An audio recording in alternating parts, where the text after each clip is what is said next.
syukran lillah, salatan wa salaman ala rasulillah wa ala alihi wa sahbihi wa mawalah. Amma ba'd.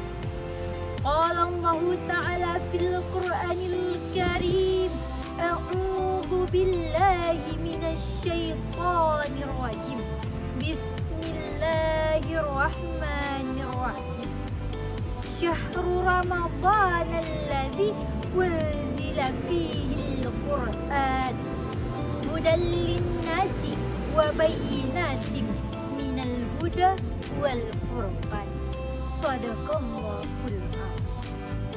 Sahabat-sahabat dai dimanapun Anda berada, orang yang paling rugi adalah orang yang pernah masuk di dalam bulan Ramadan, orang yang pernah melalui bulan Ramadan, orang yang pernah hidup di dalam bulan Ramadan tetapi tidak pernah melakukan amalan yang paling bagus di dalam bulan Ramadan, yaitu membaca Al-Quran. A'udzu billahi minasy syaithanir rajim. Bismillahirrahmanirrahim. Syahrul Ramadan alladzi unzila fihil Qur'an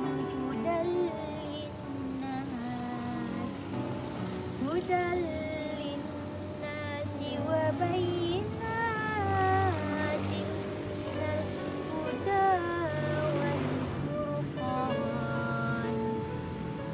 Al-Quran diturunkan pada bulan suci Ramadan sebagai petunjuk bagi manusia dan sebagai petunjuk antara yang hak dan yang batil.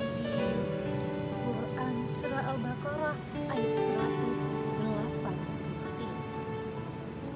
Jelas pada ayat tersebut dijelaskan Al-Quran diturunkan pada bulan suci Ramadan. Oleh karena itu sangat mulia orang yang membaca Al-Quran pada bulan suci Ramadan. Bahkan Allah Subhanahu wa Ta'ala akan melipat gandakan pahala orang yang membaca Al-Quran di bulan suci Ramadan.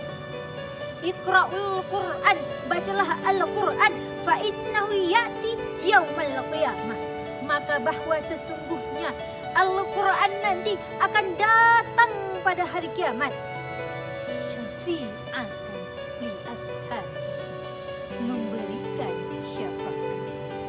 Satu huruf saja yang kita baca di dalam Al-Quran, Allah Subhanahu wa Ta'ala akan membalas dengan 10 kebaikan. Alif Lam Mim. Alif satu huruf, lam satu huruf, mim satu huruf. Alif lam mim yang kita baca sudah menjadi 3 huruf. Allah akan balas dengan 30 kebaikan. Bayangkan teman-teman semua, jika kita membaca 1 ayat, 2 ayat, 1 halaman, 2 halaman, 1 juz, 2 juz, bahkan sampai kita mengkhatamkan Al-Quran, berapa banyak pahala yang Allah berikan, berapa banyak kebaikan yang Allah berikan kepada kita. Masya Allah. Mulai detik ini, mulai saat ini, mulai hari ini, mari kita ubah mindset kita, kita ubah pola pikiran kita. Kita luangkan waktu untuk membaca Al-Quran, bukan menunggu waktu luang untuk membaca Al-Quran. Sekian tausiah singkat dari saya. Misal ada kata-kata saya yang salah, mohon dimaafkan sebesar-besarnya. Tesi nonton Upin Ipin, misal ada kata-kata saya salah, mohon dimaaf. Salam anak nangro. Assalamualaikum warahmatullahi wabarakatuh.